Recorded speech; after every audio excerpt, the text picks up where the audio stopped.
ETF index mutual funds నేర్చుకుని stock మార్కెట్లో రాణించాలనుకుంటున్నారా? వెంటనే ఈ నెంబర్కి కాల్ చేయండి. నమస్కారం. కార్తీక పురాణం 4వ రోజు పారాయణలోకి వచ్చాం. వశిష్ఠ మహర్షి ఇలా తెలియజేస్తున్నారు. కల్మషఘ్నమైన కార్తీక మహాత్మ్యంలో పుష్పార్చన, దీప విధానాదుల్ని గురించి తెలియజేస్తానంటున్నారు.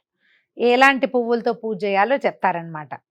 ఈ కార్తీక మాసంలో కమలనాభుడైన శ్రీహరిని కమలాలతో పూజించడం వల్ల కమలాసని అయిన లక్ష్మీదేవి ఆ భక్తుల ఇళ్లలో స్థిర నివాసం ఏర్పరచుకుంటుంది. విష్ణువుకి కమలాలు సమర్పించాలి. అవకాశం ఉంటే నెలలో ఒక్కరోజైనా చేయొచ్చు. తర్వాత తులసి దళాలతో కానీ జాజి పువ్వులతో కానీ పూజించే వాళ్ళు ఈ భూమి మీద మళ్ళీ పుట్టరు. ఇది కార్తీకం ప్రత్యేకం అన్నమాట.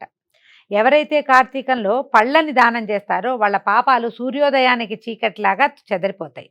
ఉసిరి చెట్టు కింద విష్ణువును ఉసిరికాయలతోటి పూజించే వారికి యముడు తిరిగి కూడా చూడడట అట్లా చెప్తున్నారనమాట. కార్తీకంలో ఎవరైతే సాలగ్రామాన్ని తులసి దళాలతో పూజిస్తారో వారికి మించిన ధన్యులెవరూ ఉండరు. బ్రాహ్మణ సమేతులై ఉసిరి చెట్టు ఉన్న తోటలో వనభోజనం చేసేవారి మహాపాతకాలు సైతము మట్టి కలిసిపోతాయి. ఉసిరి చెట్టు కింద సాలగ్రామ పూజ చేసేవాళ్ళు కూడా వైకుంఠాన్ని పొందుతారు. కార్తీకంలో విష్ణువాలయంలో మామిడాకుల తోరణం కడతాం. మామిడాకుల తోరణాలు కడతాం కదా, దేవాలయంలో కట్టాలి. ఇది ఎక్కడ కట్టమంటున్నారు? విష్ణువాలయంలో కనుక మామిడి తోరణాలు కడితే దానికి కూడా అత్యద్భుతమైన ఫలితం లభిస్తుంది. విష్ణు సాయుధ్య ముక్తి లభిస్తుందట మనకి. పువ్వులతోటి కానీ అరటి స్తంభాలతోటి కానీ మండపం కట్టిన వాళ్ళు వైకుంఠంలో విష్ణువు సామీప్యాన్ని పొందుతారు. ఒక్కసారైనా శ్రీహరికి సాష్టాంగ దండ ప్రణామం చేసిన వారికి అశ్వమేధ యాగం చేసిన ఫలితం లభిస్తుంది. విష్ణువుకి ఎదురుకుండా జపహోమ దేవతార్చనలు చేసేవాళ్ళు పితరులతో సహా వైకుంఠానికి వెళ్తారు. స్నానం చేసి తడి బట్టలతో ఉన్నవాడికి పొడి బట్టని దానం చేసిన వాడు కూడా 10,000 అశ్వమేధాల ఫలితాన్ని పొందుతాడు. అంటే ఎవరన్నా స్నానం చేసి వచ్చారు, మనం వాళ్ళకి పొడి బట్టలు అందించామనుకోండి, అది కూడా ఫలితమేనట. తర్వాత ఆలయ శిఖరం మీద ధ్వజారోహణ చేసిన వారికి వారి పాపాలు గాలికి పువ్వులు తొలగిపోయినట్టుగా పువ్వులు ఎగిరినంత సులువుగా పువ్వుల పరాగం ఎగిరిపోతుంది చూడండి, అలా పాపాలు పోతాయట. నల్లని లేదా తెల్లని అవిసె పూలతో హరిపూజ చేసిన వారికి 10,000 యజ్ఞాల ఫలితం లభిస్తుంది. కార్తీకంలో ఏ స్త్రీ అయితే బృందావనాన్ని అంటే తులసి చెట్టు దగ్గర గోమయంతో అలికి పంచరంగులతో శంఖము పద్మము స్వస్తిక వేసి నందాదీపాన్ని అర్పించడం వల్ల కలిగే పుణ్యాన్ని 1000 ఆదిశేషుడు కూడా చెప్పలేడట, అంత పుణ్యం వస్తుందట. అంటే తులసి చెట్టు చుట్టూతా చక్కగా శుభ్రం చేయండి. ఇప్పుడు గోమయంతో అలకటము అవి మనం చేయలేకపోతాం కదా, అందుకని తులసిని చక్కగా శుభ్రంగా ఉంచుకోవటం, ఆ కుండీని చక్కగా కడిగి పెట్టుకోవటము, అక్కడ చిట్టి ముగ్గేయటము, రోజు దీపం పెట్టడం, అది కూడా మంచి ఫలితాన్ని ఇస్తుంది. తర్వాత ఈ కార్తీక మాసంలో శివుని జిల్లేడు పువ్వులతో పూజించిన వాడు దీర్ఘాయువై అంత్యాన మోక్షాన్ని పొందుతాడు. జిల్లేడు అంటే మన వైపు మామూలు జిల్లేళ్లతోటి శివార్చన మనం చేయమండి, తెల్ల జిల్లేళ్లతోటి అర్చిస్తాం. నార్త్ ఇండియాలో జిల్లేడు పూలు మామూలు పూలే ఇస్తారట, కానీ మనం మాత్రం తెల్ల జిల్లేడు పూలు దొరికితే అవి శివార్చనకి అందించండి, విశేషమైన ఫలితం లభిస్తుంది. తర్వాత మండపాన్ని అలంకరించిన వాళ్ళు చిరస్థాయిగా కైలాసంలో ఉండిపోతారట. హరిని కానీ హరుని కానీ హరిహరులలో ఇద్దరిలో ఎవరినైనా సరే మల్లెపూలతో అర్చించిన వాళ్ళ పాపాలు సర్వనాశనం అవుతాయి. కార్తీకంలో మల్లెపూలు ఎక్కడి నుంచి వస్తాయండి? రావు. జాజి పూలు కూడా సమర్పించవచ్చు, కానీ వాసన రాని కాగడా మల్లెలతోటి అర్చన మాత్రం పనికిరాదు. తులసి గంధంతో పాటు గంధంతో సాలగ్రామార్చన చేసిన వాళ్ళు విష్ణు సాయుధ్యాన్ని పొందుతారు. అక్కడి నుంచి భగవత్ సన్నిధిలో గానం కానీ అంటే గాన సేవని సమర్పించిన, నాట్య సేవని సమర్పించినా కూడా పూర్వ సంచిత పాపాలన్నీ పోతాయి. మనము చివరికి పునఃపూజ అవి చేస్తాం చూడండి, ప్రతి పూజలో షోడశోపచారాలు అయ్యాక చివరికి ఏం చేస్తాం? అప్పుడు గీతం శ్రావయామి, నృత్యం దర్శయామి, ఆందోళికానారోహయామి అని చెప్తాం. అప్పుడు గీతం శ్రావయామి అన్నప్పుడు ఒక విష్ణుమూర్తి మీదో ఒక శివుడి మీదో ఓ అమ్మవారి మీదో మనకు వచ్చిన కీర్తన. సినిమా పాటలు కూడా పాడతారండి, ఏం కాదు. సినిమా పాట అయితే తప్పేమిటి? భగవత్ ప్రార్థనగా ఉండే పాట ఏ పాట అయినా పాడుకోవచ్చు, తప్పేం లేదు. ఓ పాట పాడి మనకేమైనా నాట్యాలు, భరతనాట్యమో కూచిపూడివో ఇంకోటో వస్తే ఆ నాట్య సేవను కూడా స్వామివారికి ఆయన ప్రీత్యర్థం ఇదిగో నాట్య సేవను సమర్పిస్తున్నాము అని నాట్యం, లేదా అంతా పూర్తిగా నాట్యాలే చేయరు, పెద్దవాళ్ళు ఉంటారు. ఇవి ఉన్నాయి, మన ముద్రలు చూపిస్తారు కదా, చాలా ముద్రలు ఉంటాయి నాట్యంలో, పతాకము, త్రిపతాకము, అర్ధపతాకము అని ముద్రా సమర్పణ కూడా చేయొచ్చు. అది కూడా మంచి సేవేనండి. వాటి వల్ల పూర్వ సంచిత పాపాలు పోతాయట. భక్తితోటి అన్నదానం చేసే వాళ్ళ పాపాలు గాలికి మంచు తునకల్లా ఎగిరిపోతాయి. ప్రత్యేకంగా కార్తీక మాసంలో చెప్పబడింది నువ్వుల దానం. ఎందుకంటే చలికి ఇది శరత్కాలం కదా, శరత్తు ఏవేవి ఆశ్వీజ కార్తీకాలు శరద్ ఋతువు. ఈ ఋతువు చలికాలం కాబట్టి ఒంట్లో వేడి ఉండదు, అందుకే మనని స్నానం చేయమంటారు. దాంతోపాటు ఈ నువ్వులు దానం చేస్తే ఆ నువ్వులు తిన్న వాళ్ళకి ఒంట్లో వేడి పుడుతుంది, అది మంచిది, అవతల వాళ్ళ ఆరోగ్యానికి ఉపయోగపడేది కాబట్టి ఇలా చేయమంటారనమాట. మహానదీ స్నానము, బ్రహ్మపత్ర భోజనము, అన్నదానము, నువ్వుల దానము ఇవి ప్రత్యేకంగా చెప్పబడతాయి, ఆచరించాల్సిన ధర్మాలుగా చెప్పబడతాయి.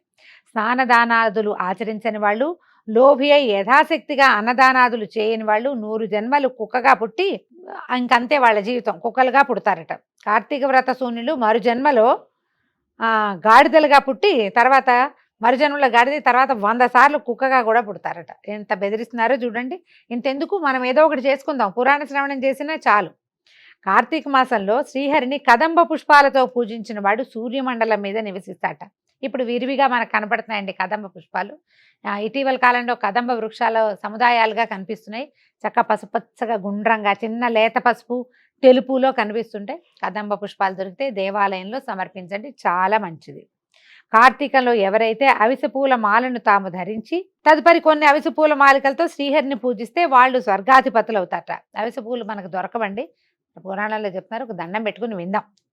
మాల్యములు, తులసి దళాలతో విష్ణువుని పూజించే వనితలు వైకుంఠాన్ని పొందుతారు. అయితే కార్తీకంలో ఆదివారం నాడు లేదా శుక్ల పాడ్యమి నాడు, పౌర్ణమి నాడు, అమావాస్య నాడు కానీ సంకల్పరహితంగా స్నానం ఆచరించడం వల్ల, సంకల్ప సహితంగా ప్రాతస్నానం ఆచరించడం వలన కూడా ఆ మాసమంతా స్నానం చేసిన ఫలితం లభిస్తుంది. సోమవారమే కాకుండా కార్తీక ఆదివారం కానీ, శుక్లపాడ్యం అంటే మొదటి రోజు, పూర్ణిమ, అమావాస్య అంటే చివరి రోజు ఉంటుందిగా, పోలి స్వర్గారోహణ అట్లా చెప్పుకుంటాం మనం, అప్పుడైనా సరే సంకల్పంగా ప్రాతస్నానం పొద్దున్నే స్నానం చేసేస్తే మాసం అంతా చేసిన ఫలితాన్ని పొందుతాం. ఆ పాటి శక్తి లేని వాళ్ళు, స్నానం చేయలేని వాళ్ళు ఉంటారండి. చలికాలం మా వల్ల కాదంటారు, పొద్దున్నే లేవలేరు, రాత్రి ఉద్యోగాల వాళ్ళు ఉంటారు, చంటి పిల్లలు, తల్లులు, గర్భవతులు, బాలింతలు, పెద్దవాళ్ళు, అనారోగ్యంతో ఉండేవాళ్ళు, ఏవైనా స్కిన్ ప్రాబ్లమ్స్, తరచుగా స్నానాలు చేయకూడని వాళ్ళు, వీళ్ళందరికీ ఏం పర్వాలేదటండి. కార్తీక పురాణం బంగారు పురాణం అండి. ఇన్ని రకాలుగా చెప్పేది అసలు ఇంకోటి కనపడదు మనకి. ఏం పర్వాలేదు, ఈ నెల రోజులు ఈ సంపూర్ణ కార్తీక మహాపురాణాన్ని చదివినా వినినా కూడా స్నాన ఫలితాన్ని పొందుతారు. నేను చదువుతాను, లక్షణంగా హాయిగా మీరు వినండి, ఈ ఫలితం మీకు లభిస్తుంది. కొంతకాలం స్వర్గంలో ఉండి అనంతరం ధ్రువలోకాన్ని పొందుతారు. ఇలా ప్రతి కార్తీక మాసంలో ఎవరైతే హరిహరులను స్మరించకుండా ఉంటారో వాళ్ళు 7 జన్మల పాటు నక్కలుగా పుడతారనడానికి ఏమీ సందేహం లేదు. స్మరిద్దాం, విందాం, కనీసం పర్వాలేదు కదా. వశిష్ఠుడు చెప్పిందంతా జనకుడు అడుగుతున్నట్టు, ఇదంతా విని జనకుడు అడుగుతున్నాడట, మహర్షి మీరు చెప్పినవన్నీ విన్న తర్వాత నాకు ఒక సందేహం వస్తుంది. మనకు కూడా వస్తుందండి ఇది. వర్ణసాంకర్యాది మహాపాపాలు చేసిన దుర్జనులు వేదత్రయోక్తాలేనంటే 3 వేదత్రయంలో చెప్పబడినటువంటి ప్రాయశ్చిత్తాలు చేసుకొనిదే పరిశుద్ధులు కారు అని సమస్త ధర్మశాస్త్రాల్లోనూ ఘోషిస్తుండగా కేవలము కార్తీక చరణాధర్మ లేశంతోటే సమస్త పాపాలు హరించుకుపోయి వైకుంఠాన్ని పొందుతారు అని చెప్పటం అతిశయోక్తి కాదా? ఎలా? ఇంత అవేవో చేస్తే కానీ కుదరదు కదా. దీంట్లో ఏమిటి మర్మం? ఇది ఎలా సంభవం? అత్యంత స్వల్పమైన పుణ్యమాత్రం చేతనే గొప్ప గొప్ప పాపాలు ఎట్లా నశిస్తాయి? గండ్రగొడ్డలతోటి కూడా కూలని మహాపర్వతాన్ని కేవలము కొనగోటి వేలుతో కూల్చటం సాధ్యమవుతుందా? అగ్నిదగ్ధమైన ఇంట్లో ఉన్నవాడు ఆ మంట మీద పురుషుడు నీళ్లు చల్లితే అగ్ని ప్రమాదం తొలగిపోతుందా? మహానదీ ప్రవాహంలో కొట్టుకుపోయేవాడికి ఒక గడ్డి పరక దొరికితే అది వాడిని దరిచేర్చగలుగుతుందా? తనకు తానే ఏ కొండ చర్యలోనో పడిపోతూ ఏదైనా ఒక తాడు పట్టుకుంటే, ఒక అడవి తీగను పట్టుకుంటే బతికేస్తాడా వాడు? చాలా ప్రచండమైన సహాయం కావాలి కదా. ఈ విధమైన దృష్టాంతాల రీత్యా మహాపాపులైన వాళ్ళు సహితము అతి స్వల్ప కార్యమైన కార్తీక వ్రతాచరణం వల్ల పాపరహితులు, పుణ్యాత్ములు ఎలా అవుతారు? దీనికి నీ సమాధానం ఏమిటి అని అడిగారు. జనకుడు ప్రశ్నకి మందహాసం చేస్తూ వశిష్ఠుడు ఇలా చెప్పాడట, మంచి విమర్శ చేశావు. ధర్మాన్ని సూక్ష్మంగా చింతించాలి, స్థూల రూపాన్ని ఆలోచించకూడదు. అదీకాక వేదశాస్త్ర పురాణాలన్నీ కూడా అనేకానేక ధర్మ సూక్ష్మాలని మనకు అందిస్తాయి. ఆయా ధర్మసూత్రాల వలన కొన్ని పర్యాయాలలో గొప్ప గొప్ప పుణ్యాలు స్వల్పమైనవిగాను, స్వల్ప పుణ్యాలు గొప్పవిగాను పరిణమిస్తాయి. ధర్మాలన్నీ గుణత్రయంతో కూడుకుని స్వల్పానల్పతలను సిద్ధింపజేసుకుంటాయి. ఒక్కసారి కొంచెంగాను, ఒక్కోసారి అసలు చాలా పెద్దవిగాను అయిపోతాయి. అవి మూల ప్రకృతి అయిన మహామాయ కారణంగా సత్వరజస్తమస్సులనే 3 గుణాలు ఏర్పడ్డాయి. మహామాయ వల్లే సత్వము, రజస్సు, తమము అనే గుణాలు ఏర్పడ్డాయి. వీటిలలో సత్వగుణ ప్రధానమైనవి ధర్మ సూక్ష్మాలు. కర్మకాండ, తపస్సు, ప్రాయశ్చిత్తాలన్నీ రజోగుణం వల్ల ఏర్పడ్డాయి. తర్కము, దైవేతర చింతనతో సాగించే దైవీయ కృత్యాలు, ఆచరించే దాన ధర్మాలు, ఇవన్నీ కూడా ధర్మం యొక్క స్థూల స్వరూపాలు. ఇవి తమో గుణం వల్ల ఏర్పడతాయి. వీటిలలో సత్వగుణ ప్రధానంగా ఆచరించే ధర్మాలు చాలా చిన్నవైనప్పటికీ కూడా దేశకాల యోగ్యతాదుల వల్ల విశేషమైన ఫలితాలు అందిస్తాయి. దేశం అంటే పుణ్యక్షేత్రం, కాలం అంటే పుణ్యకాలం, యోగ్యత అంటే పాత్రత. ఈ బ్రహ్మజ్ఞత కలిగిన వాళ్ళు ఈ మూడింటిని చింతించకుండా చేసేటువంటి సర్వధర్మాలు తామసాలు, వీటి వల్ల పాపాలు నశించవు.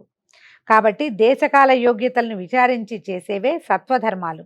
వీటిలలో కొన్ని సమకూడి కొన్ని సమకూడక జరిపేవి రజోగుణ ధర్మాలని వేరే చెప్పక్కర్లేదు కదా.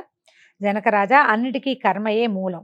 ఎవరి కర్మను బట్టి వారికి ఫలితాలు ఉంటాయి. అయినప్పటికీ కూడా మనిషికి జ్ఞానం అనేది ఉన్నందువల్ల ఆచరించే ధర్మాలను పై మూడిటితో పోల్చుకొని ప్రయత్నపూర్వకంగా అయినా సరే ఆచరించాలి. ఈ విధంగా మూడు కలిసి వచ్చినప్పుడు ఆచరించిన ధర్మము అక్షయ ఫలితాన్ని ఇస్తుంది. అంటే ఇప్పుడు దేశకాలమాన పరిస్థితులు వచ్చినాయి మనకి. కార్తీకము, శరదృతువు, కార్తీకము, తర్వాత ఏమో ఇది సోమవారము, మనకి ఒక నదీ తీరానికి వెళ్ళాం, ఒక దేవాలయానికి వెళ్ళాం.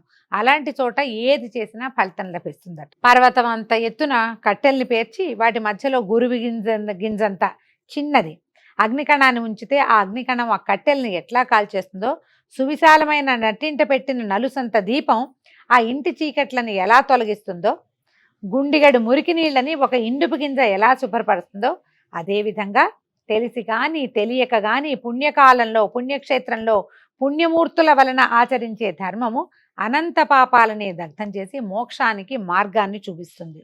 ఇందుకు ఉదాహరణగా ఒక కథ చెప్తానన్నారు. అజామిళోపాఖ్యానం చాలా ప్రఖ్యాతమైందండి, అది చెప్పుకుందాం.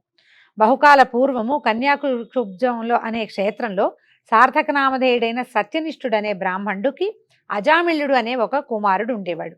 వాడు పరమ దురాచారుడు, దాసీ సాంగత్యపరుడు, హింసాప్రియుడుగా ఉండేవాడు. సాటి బ్రాహ్మణ గృహంలో ఒకానొక దాసితో సాంగత్యం పెట్టుకుని తల్లిదండ్రులను మీరి ఆ దానితోటే భోజన శయనాదులన్నింటినీ నిర్వహిస్తూ కామాంధుడై వైదిక ధర్మాలు అన్నిటినీ విడిచిపెట్టి కేవలము కామాసక్తుడై ప్రవర్తించేవాడు. తద్వారా బంధువులతన్ని వదిలేశారు, కులం వాళ్ళతన్ని వెలివేశారు కూడా. తర్వాత ఇల్లు వదిలిపెట్టి పోవాల్సి వచ్చినటువంటి అజామిళుడు చండాలపు వాడలోని ఒకానొక దాసీదానితో కాపురం పెట్టి కుక్కలను, మృగాలను ఉచ్చులు వేసి పట్టుకునే వృత్తితో బతికే జనాలతోటి కలిసి మధుమాంస సేవన లోలుడై కాలం గడిపేవాడు. ఇలా ఉండగా ఒకనాడు అతని ప్రియురాలైన దాసీది కళ్ళు తాగటం కోసం చెట్టెక్కి ఒక కమ్మ విరగటం వల్ల కింద పడి మరణించింది. అజామిళుడు అమితంగా దుఃఖించేవాడు. అప్పటికే ఆ దాసీదానికి యవ్వనవతి అయిన ఒక కూతురు ఉండేదట. తనకి కూతురు వరస అని ఆలోచించకుండా ఆ పిల్లను వరించి ఆమెతోటే కామోపభోగాలన్నీ అనుభవించేవాడట. అయితే క్రమంగా ఆ కూతురు ఎందే, అంటే కూతురు వరసైన అమ్మాయి ఎందే చాలా మంది సంతానాన్ని కూడా పొందాడు. కానీ వాళ్ళందరూ చిన్నతనంలోనే మరణించారు. అందరూ కడతేరిపోగా చిట్ట మిగిలిన పిల్లవాడికి మాత్రం నారాయణుడు అని పేరు పెట్టి అమిత ప్రేమతోటి పెంచుకునేవాడట. తాను తింటున్నా, నిద్రిస్తున్నా, ఏం చేస్తున్నా సరే ఎప్పుడు పిల్లవాడినే గుర్తు చేసుకుంటూ నారాయణ నారాయణ అని పిలుస్తూ తన్మయుడయ్యేవాడు. అన్న పిలుస్తుంటే సంతోషంగా ఉండేదన్నమాట. కొంతకాలం గడిచిన తర్వాత అజామిళుడు కాలం చేసే సమయం ఆసన్నమైంది. అతని జీవుణ్ణి తీసుకుపోయేందుకు ఎర్రని గడ్డములు, మీసాలు కలిగి దండపాశాలను ధరించి భయంకర రూపులైన యమదూతలు వచ్చారు. వారిని చూడగానే గడగడలాడిపోయిన అజామిళుడు ఆ ప్రాణావసాన వేళ కూడా పుత్రవాత్సల్యాన్ని విరమించుకోలేక ఎక్కడో దూరంగా తన స్నేహితులతో ఆటల్లో మునిగి ఉన్న కుమారుడి కోసమై నారాయణ నారాయణ, ఓ తండ్రి నారాయణ రా రా అని పదే పదే పిలిచాడట. ఆ పిలుపు అతని కొడుక్కి వినిపించలేదు, అతను రానులేదు. కానీ చేరువకు వచ్చిన యమదూతలు ఆ నారాయణ నామస్మరణి విని వెనక్కి జంకారు. అదే సమయంలో అక్కడ ఆవిష్కృతులైనటువంటి విష్ణుదూతలు, ఓ యమదూతలారా అడ్డు తొలగండి, ఇతడు మాచే తీసుకుపోదగిన వాడే గాని మీరు తీసుకుని వెళ్ళతగిన వాడు కాదు అని హెచ్చరించారు. వికసిత పద్మాల వలె విశాలమైన నేత్రాలు కలవాళ్ళు, పద్మమాలాంబర వసనులు అయినటువంటి ఆ పవిత్ర విష్ణు పార్షదులను చూసి విభ్రాంతులైన యమదూతలు, అయ్యా మీరెవరు? యక్షగంధర్వ సిద్ధచారణ కిన్నర విద్యాధరులో వాళ్లలో ఏ తెగకి చెందిన వాళ్ళు? మా ప్రభువైన యమధర్మరాజు మాకు విధించిన ధర్మరీత్యా తీసుకొని వెళ్ళనున్న ఈ జీవుని మీరెందుకు తీసుకెళ్తామంటున్నారు అని అడిగితే విష్ణుదూతలు ఇలా చెప్పసాగారు. ఈ విధంగా 4వ రోజు పారాయణ పూర్తయిందండి. అజామిళుడిని తీసుకెళ్లటంలో కలిగినటువంటి ఏమిటి తర్కం అనేది మనం రేపటి భాగంలో విందాం. నమస్కారం.